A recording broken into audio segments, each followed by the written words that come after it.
Olá, boa noite a todos. Queria inicialmente, então, agradecer a presença aí de todos hoje nessa reunião, pelo seu tempo, agradecer a doutora Karina Varenga pelo convite, sempre um prazer poder falar um pouquinho mais do nosso trabalho e das ferramentas que a gente traz aqui para passar um pouquinho para vocês. Então, hoje a gente vai falar sobre, os testes moleculares como ferramenta tanto no diagnóstico quanto no prognóstico em nódulo de tireoide e a experiência que a gente tem aqui no Brasil, certo?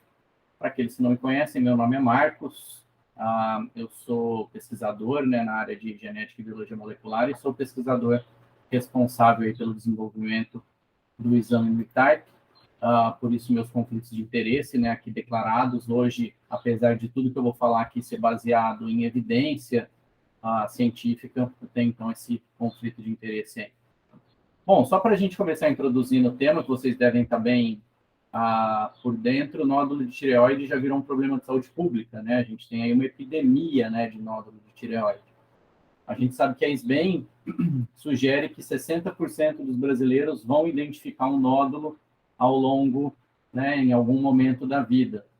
E esse problema ele só cresce, Tem esses dados aqui muito legais do pessoal ali da Unifesp e da Carolina Janowski, mostrando o aumento da incidência de câncer de tireoide e, consequentemente, de nódulo, E essa análise aqui no Google, o termo nódulo de tireoide aumentou mais de 100 vezes a procura por esse termo de 2006 até o último dezembro. E é um problema global, Não é um problema só no Brasil, a gente vê isso na Coreia, nos Estados Unidos, no Canadá, na Nova Zelândia, o número de casos aumentando, E a mortalidade ficando paradinha. Então, a gente está diante aí de um overtreatment, Na verdade, isso acredito que todos estejam por dentro.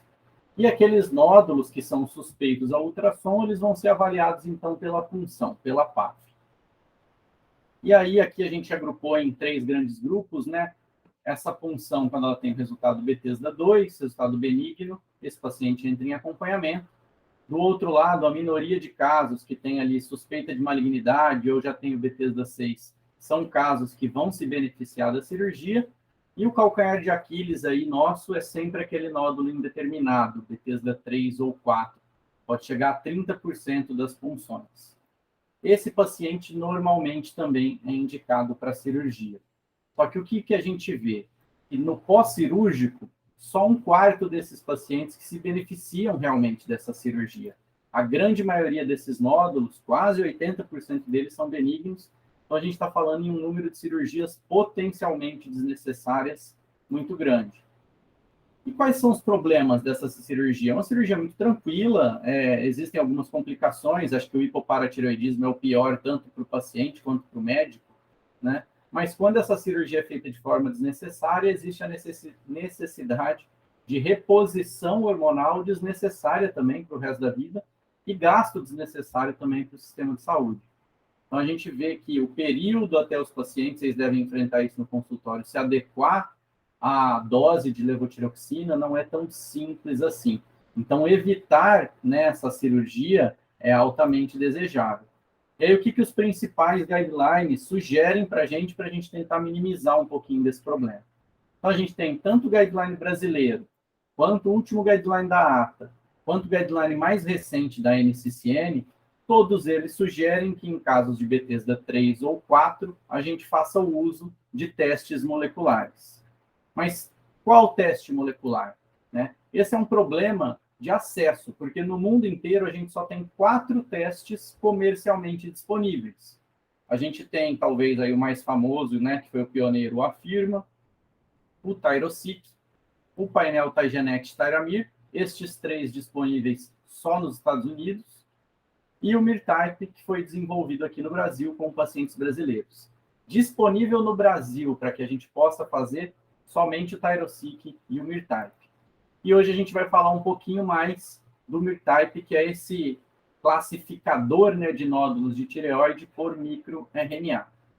Então, o MIRType ele é um classificador molecular binário. A gente sempre vai classificar esse nódulo como negativo para malignidade ou positivo para malignidade, com os respectivos riscos de malignidade, que a gente vai falar bastante aqui hoje, e eu vou entrar um pouquinho mais em detalhe nesses números. Mas hoje o MIRType ele é um teste tanto diagnóstico quanto prognóstico. porque a gente vai fazer a separação entre quem tem, né, quem é potencialmente benigno e quem é potencialmente maligno através de um perfil de microRNAs, mas caso esse nódulo seja um câncer, a gente também vai avaliar marcadores de cunho prognóstico. A gente vai avaliar se esse nódulo pode se tratar de um carcinoma medular, e a gente vai olhar marcadores, né, as mutações mais conhecidas, BRAF, 2 mutações do gene TEPT e a expressão do microRNA 146B.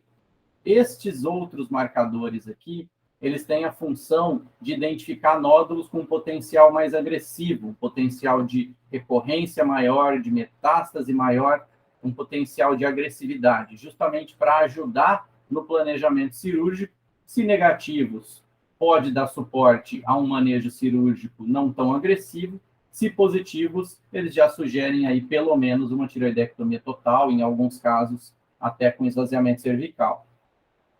Sem contar no carcinoma medular, né, que quando a gente identifica ele pré-operatoriamente, você muda completamente o desfecho desse paciente, tanto em termos cirúrgicos quanto em termos de tratamento. Então, tudo que eu vou falar a partir de agora refere-se especificamente a esse classificador de microRNAs, que é quem faz a diferenciação diagnóstica, ok? Então, vamos lá. O desenvolvimento deste algoritmo, deste perfil de microRNAs, ele foi publicado na revista Thyroid, um estudo clínico que a gente desenvolveu aqui no Hospital de Câncer de Barretos, foi conduzido ali pelo Dr. André Lopes Carvalho, e foi nesse estudo que a gente comparou o potencial de classificação dos microRNAs com o anátomo patológico. Então, eram pacientes com nódulos indeterminados que fizeram a cirurgia, a gente sabia o resultado dessa cirurgia e a gente fez o exame do material da punção, daqueles BTs das 3 e 4, em alguns casos 5 também. E aí a gente comparou, né, o resultado do teste molecular com o resultado da cirurgia para pegar a performance diagnóstica. Foi nesse estudo que a gente chegou num valor preditivo negativo de 96% e um valor preditivo positivo de 76%. O que significam esses números? Quando o resultado do teste molecular é negativo, a probabilidade dele estar correto é de 96%. Quando o resultado é positivo, a probabilidade dele estar correto é de 76%. E esse classificador, muita gente tem curiosidade, como que ele funciona? A gente identificou 11 moléculas, que são 11 microRNAs, que geram assinaturas genéticas muito específicas. Então, é comportamento mesmo, é um perfil de expressão. Então, a gente percebe que estes 11 microRNAs, eles se organizam dentro da célula, em termos quantitativos, de uma forma específica. E os mesmos 11 microRNAs se organizam na célula de forma quantitativa de outra forma, geram um outro perfil de expressão. Então, quando essa amostra chega no laboratório, a gente quantifica estes 11 microRNAs na bancada, e aí esse resultado quantitativo, a gente submete ele a um software, né, um algoritmo que nós desenvolvemos de inteligência artificial, que vai olhar para esse nosso banco de dados e vai falar, opa, este perfil que eu estou vendo aqui, ele é muito parecido com os nódulos que eu aprendi que são benignos.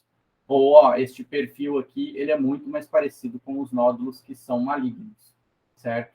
E aí é por isso que a gente fala que quando o resultado é negativo, o risco de malignidade, ou seja, a probabilidade de ser câncer, é só de 4%. Por quê? Porque o valor preditivo negativo, que a gente viu aqui nesse slide, é de 96. Então, de 96 para 100, é onde a gente acha esses 4. E o positivo, né, continua o mesmo risco de malignidade, de 76%. Tem essa publicação aqui bem legal também, que eu posso repassar para quem tiver interesse, da doutora Stephan Fish. Ela é a chefe da endocrinologia do Hospital Memorial de Nova York, e é um paper dedicado à revisão do MIRTAI, certo? Então, é legal que nesse paper ela ressalta a alta sensibilidade e especificidade do teste, e também a conveniência do teste, já que o exame não precisa que o paciente faça uma nova punção, como a gente vai ver um pouquinho mais para frente. como que a gente interpreta isso, né? Que tipo de ação a gente toma com base nos resultados do teste molecular? Então, eu gosto sempre de comparar com o sistema de Bethesda, tá? Vamos lembrar que o sistema de Bethesda não é um sistema de estadiamento, né? Ele é uma escala de probabilidade, de risco de malignidade, probabilidade de câncer. Então, lá, desde o Bethesda 2, apesar da gente chamar de benigno, ele tem ali cerca de 3% de chance de serem falsos negativos. E isso vai crescendo. Bethesda 3 de 10 a 30, Bethesda 4 de 25 a 40, Bethesda 5, 60 a 75, até o Bethesda 6, 98%. Ou seja, mesmo no Bethesda 6, a gente tem 2% de falsos positivos. Porém, esse risco de malignidade, apesar dele não ser 100% em nenhuma situação, ele já é aceito para guiar condutas no mundo real. Então, vamos repassar. O Bethesda 2, 3% de risco de malignidade é um risco tão baixo que a gente já aceita ele para fazer follow-up com esses pacientes. Bethesda 5 e 6 não é 100%, mas é um risco tão alto que a gente já aceita a cirurgia como o melhor manejo para esses pacientes. O problema, como a gente viu, é ali no 3 e no 4, essa zona cinzenta. Então, quando a gente associa aqui um teste molecular e a gente tem um resultado negativo, veja que o risco de malignidade com resultado negativo é estatisticamente similar a de um Bethesda 2. Então, é como se a gente reclassificasse esse nódulo para Bethesda 2. Ou seja, a conduta tem que ser a mesma que você tomaria se você estivesse diante de um Bethesda 2. E o mesmo raciocínio no caso do positivo. O risco de malignidade do positivo, ele vai de 76% a 99%. A gente vai ver o porquê desse range, mas é de acordo se algum daqueles marcadores que eu mencionei anteriormente estiver positivo. Isso é estatisticamente similar a um Bethesda 5 ou 6, ou seja, você toma o mesmo tipo, né, de conduta clínica se você estivesse diante de um Bethesda 5 ou 6, com a vantagem de que agora, com esses marcadores, você pode fazer um planejamento de extensão e de urgência cirúrgica muito mais personalizado para o paciente. A gente tem aqui novos dados também, que estão para ser publicados, acredito que no máximo em um mês isso já vai estar publicado, mas isso já está disponível em formato de pré-print, que é um estudo de mundo real, prospectivo e multicêntrico. Então, qual foi o desenho desse estudo? Pacientes que vieram para fazer o teste molecular em rotina clínica, pacientes que pagaram pelo exame, a gente acompanhou esses pacientes por cerca de 2 anos. E fomos acompanhando se esse paciente fazia a cirurgia, qual o resultado dessa cirurgia, e se esse paciente não fez a cirurgia, se ele continuava, né, com o nódulo estável. Então, foram mais de 440 pacientes de 128 laboratórios diferentes de todas as regiões do Brasil, todos eles brasileiros. E o dado mais legal desse estudo é que a gente evitou mais da metade de todas as cirurgias que seriam feitas nesses pacientes e quase 3/4 das cirurgias que revelariam aí nódulos benignos, né, que seriam aquelas potencialmente desnecessárias. Então, o exame influenciou mais de 90% das tomadas de decisão entre fazer cirurgia ou não. Em comparação com outros testes moleculares, né, e também com a punção sem a associação de um teste molecular. Então, essa tabela aqui ela é um pouco complexa, mas eu vou ajudar a gente a interpretar ela. A gente comparou o Myrtype com o Tyrosic e com o Afirma, que são testes moleculares já muito bem estabelecidos no mercado e que têm dados prospectivos. Então, vamos olhar aqui, ó. Dos 83 casos do Myrtype, Bethesda 3, que tiveram resultado positivo no Myrtype, 52 confirmaram ser câncer. Ou seja, 62,7%. Dos 68 casos Bethesda 4 positivos no Myrtype, 48 confirmaram câncer ou NIFTP, né? O NIFTP a gente considera aqui um verdadeiro positivo. Ou seja, 70%.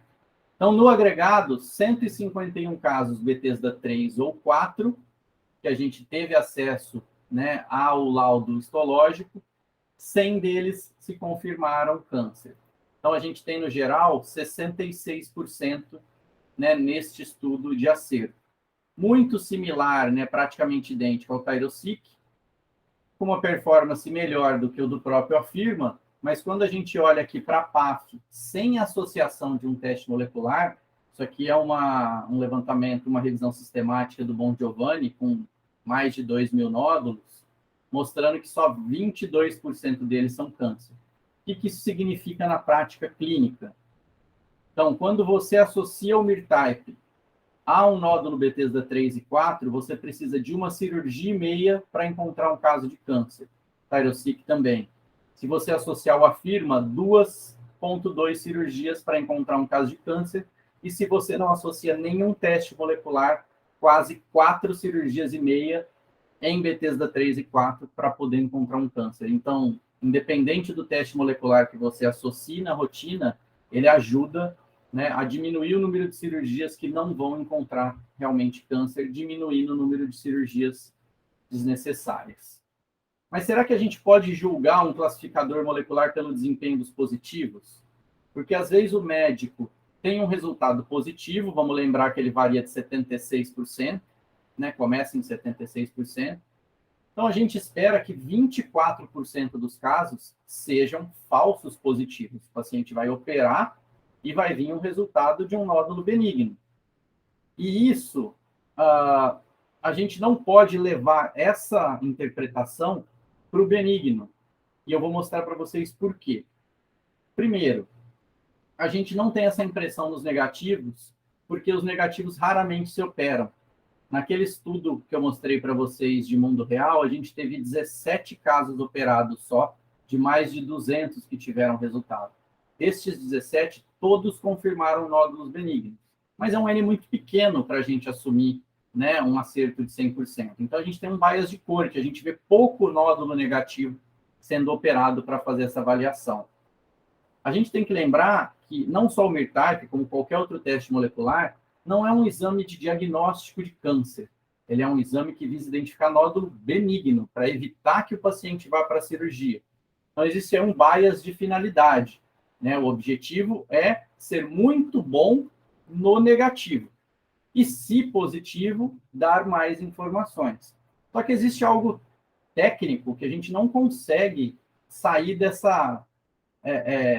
desse ovo e galinha, né? Vamos imaginar aqui em verde uma distribuição de nódulos benignos, em vermelho uma distribuição normal de nódulos malignos. O que um classificador molecular faz é tentar separar o que é benigno do que é maligno, certo? Então a gente tem do lado de cá os falsos negativos e do lado de cá os falsos positivos. Isso é inerente a qualquer teste diagnóstico. Só que aqui a gente quer ser muito bom quando a gente fala que o nódulo é benigno, certo? Então, a gente tem que mover essa barra mais para cá. Quando você move essa barra mais para a esquerda, para garantir que o que você está falando é negativo, é realmente negativo, para ter um número de falsos negativos muito pequenos, a consequência é ter mais falsos positivos. Então, se você puxa para cá, você, né, descobre de lá. Então, é realmente esperado que a gente tenha mais falsos positivos, para que a gente possa ter menos falsos negativos, certo? Então, voltando aqui para os componentes aí do exame, vamos falar então agora um pouquinho dos outros marcadores, né, que a gente trabalha aqui. Então, a primeira utilidade deles é uma utilidade diagnóstica. Por quê? Eles aumentam esse valor preditivo positivo que eu comentei com vocês. Porque quando a gente está diante de um carcinoma medular, é 100% de certeza que aquilo é câncer. Então, o valor preditivo positivo, apesar de raro, ele sobe. Quando a gente está diante de um BRAF positivo, a literatura mostra que 98% dos casos que têm BRAF positivo são câncer de tireoide, papilífero. Então, isso eleva aquele 76 para 98. Se é TERT positivo, eleva para 88. Se é positivo para o microRNA 146B, eleva para 92. Se é positivo para essa dupla junto, BRAF e TERT, isso eleva para 99,9%. Então, eles primeiro têm uma utilidade diagnóstica. E agora a gente vai ver um pouco da utilidade prognóstica. Falando primeiro de carcinoma medular, como que a gente faz para identificar? Esse aqui é um estudo que a gente ganhou o prêmio no último Lattes, onde a gente pegou 342 nódulos, né, Bethesda 3 e 4 principalmente, alguns Bethesda 5, e separamos em 2 grupos. 47 deles eram carcinoma medulares confirmados na histologia e 295 eram não medulares. Quando eu digo não medulares, é tanto nódulo maligno, que não é medular, quanto nódulo benigno. E a gente desenvolveu um algoritmo baseado também em microRNA que separa esses grupos muito bem. Por quê? Porque se a gente identifica um carcinoma medular, apesar de raro, antes da cirurgia, esse planejamento cirúrgico muda, a gente tem que fazer o acompanhamento familiar do gene RET, a gente tem que investigar a possibilidade de, né, síndrome de MEN 2A, 2B, feocromocitoma e várias outras coisas que ajudam muito no diagnóstico desse paciente. Então, aqui, como a gente pode ver no gráfico, a gente conseguiu separar muito bem os casos de carcinoma medulares daqueles, né, aqui tem 146 pontinhos, aqui tem 149 pontinhos daqueles não medulares, com um valor preditivo positivo de 100% e um negativo de 99,7%. BRAF V600Z. A mutação de BRAF talvez seja a mais controversa da literatura, né? Que a gente tem ótimos estudos mostrando que o paciente com essa mutação tem um pior prognóstico e tem ótimos estudos mostrando que o paciente com essa mutação não tem uma diferença significativa para os pacientes sem essa mutação.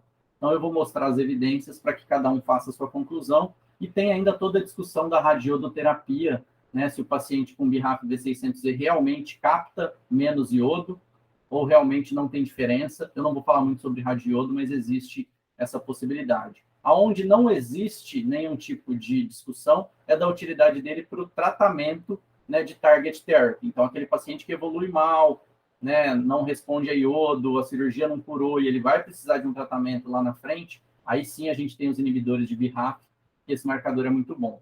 Mas do ponto de vista de predição, é meio ainda inconclusivo. A ata de 2015, ela traz para a gente que pacientes com BRAF mutado, com nódulos menores do que 1 centímetro, eles são de baixo risco de recorrência de doença estrutural. BRAF mutado em nódulos entre 1 e 4 centímetros, risco intermediário de recorrência de doença estrutural. Para ser de alto risco, o BRAF tem que estar associado com o TERT, tá? Ele sozinho a ata não considerou ainda em 2015. Aí, na mesma versão que foi publicado a ata, a gente tem este outro estudo que mostra que, independente do tamanho do nódulo, BRAF mutado ou wild type não tem nenhum tipo de impacto na sobrevida livre de recorrência. A gente tem esse outro estudo em 2019 dos chineses, com mais de 25 mil nódulos avaliados, mostrando que sim, que pacientes com BRAF têm alto risco de recorrência, linfonodo metastático, extensão extratiroidiana, TNM mais alto, multifocalidade e assim por diante, vários fatores prognósticos, já diferente do estudo anterior. Este estudo de 2020 já estratificou por idade. Ele mostrou, abaixo de 55 anos não tem diferença estatística. Acima de 55 anos, a sobrevida livre de recorrência já é impactante para os pacientes que têm essa mutação. E a gente tem esse JAMA Oncology aqui, que eu gosto bastante, de 2017, que olha em mortalidade. Tá? Mortalidade a cada 1.000 pessoas com câncer de tireoide, pacientes sem nenhuma mutação, a taxa de BRAF de sobrevida desses pacientes é 4 vezes maior, com TERT ela é 8 vezes maior, e com a dupla BRAF-TERT ela é 37 vezes maior. Então, sugerindo que realmente existe aí alguma implicação prognóstica no BRAF sozinho. Então, a gente tem essa publicação aqui lá do grupo da Ana Luísa Maia, do Rio Grande do Sul, que fala justamente sobre isso. Né? O título é A Longa e Ainda Incerta Jornada do BRAF como uma ferramenta prognóstica em pacientes com câncer papilífero. Então, eles concluem, né, um pouco disso que eu trouxe aqui para vocês. Já o TERT, essas duas mutações de TERT, elas já não têm tanta discussão na literatura, já é consenso que paciente com mutação em TERT tem um pior desfecho, tem um prognóstico pior. Então, aquele mesmo estudo que mostrou que BRAF não tinha uma significância estatística, Para TERT, ele já mostra que sim, existe uma diferença significativa dos mutantes para os não mutantes. Aquele mesmo estudo daqueles mesmos chineses mostra o mesmo dado que eles mostraram de BRAF para TERT também. E nesse mesmo estudo, né, nesse mesmo paper do pessoal lá do Rio Grande do Sul que eu citei agora há pouco, eles concluem que, por outro lado, né, os estudos, quando você faz o estudo de TERT antes da cirurgia, ele é muito útil como um marcador independente para estratificar e para ajudar a definir a melhor estratégia, né, de tratamento e cirurgia para esses pacientes. E a dupla, né, BRAF e TERT, essa, né, totalmente consenso, é a dupla, né, muito ruim para o paciente, isso a gente já sabia lá desde 2015, esse JCO já mostrava aqui, né, a linha vermelha são os pacientes com a dupla BRAF-TERT. Então, você vê que aqui em 12 anos, né, todos os pacientes recorreram, né, ou vieram a óbito. A própria ATA, né, como eu disse lá no início, já reconhecia BRAF mais TERT como de alto risco. A Endocrine Society reconhece isso também. A gente tem evidência brasileira, né, uma evidência do Dr. Elton Ramos com a doutora Leia Maciel, mostrando, né, no estudo deles que saber, né, o status de BRAF e TERT de forma pré-operativa ajuda, sim, a determinar a melhor, né, estratégia cirúrgica. E, por fim, o microRNA 146B, a gente tem vários artigos aí mostrando, mas o mais legal deles é esse J100 aqui, que ele compara, inclusive, com o BRAF. Então, a gente vê aqui que pacientes com alta expressão desse microRNA têm um desfecho pior do que os pacientes com baixa expressão, né? Aqui falando de sobrevida livre de doenças. E no caso deste estudo aqui, a comparação, né, entre BRAF não mostrou essa mesma diferença. Então, por isso que a gente olha os dois marcadores, né, no exame. E tem alguns artigos também mostrando, né, maior taxa de metástase, principalmente em cadeia de linfonodo central. Então, como que é apresentado esse resultado, né, depois do exame? Então, esse aqui é um exemplo de um resultado negativo. Então, aqui em cima a gente tem uma conclusão diagnóstica, certo? Então, esse aqui é um caso negativo, risco de malignidade 4%. E aí a gente tem o resultado detalhado. Perfil de microRNAs, carcinoma medular, microRNA 146B, tudo negativo, mutações todas negativas. E a gente mostra uma barrinha comparativa justamente para facilitar tanto a compreensão do médico quanto do paciente, para a discussão do resultado. Então, em cima, a gente tem um dado pré-teste. Esse caso aqui é um exemplo de um paciente que tinha um Bethesda 4, ou seja, antes do exame, ele tinha um risco de 25% a 40%. No pós-teste, depois do exame, esse nódulo foi reclassificado para 4%. Está vendo que ele está dentro da casinha do Bethesda 2? Então, é uma reclassificação, entre aspas, né, para um risco de malignidade similar. E num exemplo de resultado positivo, então você tem a conclusão aqui positiva, nesse caso, risco de malignidade de 98%. Por quê? Esse paciente, o perfil de microRNAs dele já foi positivo, então ele já larga com 76%. Só que o 146B também foi positivo, isso já aumenta para 92%. Só que o BRAF também foi positivo, então isso já aumenta ele lá para 98%. Então, novamente, pré-teste, o risco desse paciente era de 25% a 40%, pós-teste, 98%, dentro da casinha do Bethesda 6, mostrando que o risco, né, de malignidade ali é similar. E aí a gente começou a perceber que a utilidade desses marcadores prognósticos poderia ser usados em nódulos que já tivessem a decisão cirúrgica tomada. Então, aqueles nódulos Bethesda 5 e 6 de pacientes que a gente já sabe que vão fazer a cirurgia, a gente não precisa definir se aquele nódulo é benigno ou maligno, a gente só quer saber um melhor planejamento de extensão cirúrgica, tireoidectomia total, parcial, esvaziamento cervical, ou de urgência, né, no caso de um medular ou de um BRAF TERT conjunto, essa cirurgia fica um pouco mais urgente. A gente criou um novo exame que contempla só esses marcadores, então ele é uma parte do MIR-Type, né, total ali, que agora a gente está chamando de MIR-Type full, e a gente chamou ele de MIR-Type pré-op, né, para a situação pré-operatória. Tem tido vários usos, né, a gente vê pacientes em vigilância ativa, alguns médicos recomendando, né, de microcarcinoma, o paciente faz o exame para ver se realmente ele não tem nenhuma característica agressiva.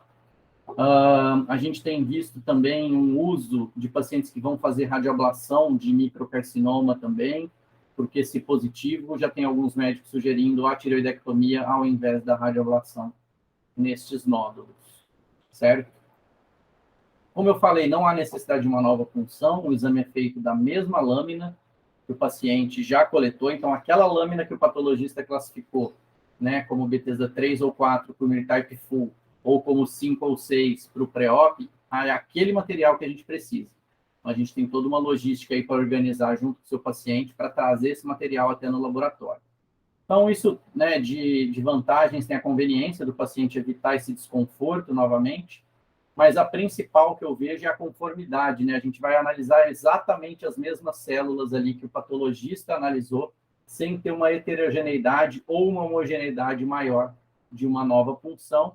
E esse material, toda a logística dele de armazenamento, né, e de envio é feita em temperatura ambiente, né? Diferente da PAF líquida, que, por exemplo, a firma usa, tem necessidade de uma logística aí em cadeia fria que encarece um pouco, né, o exame.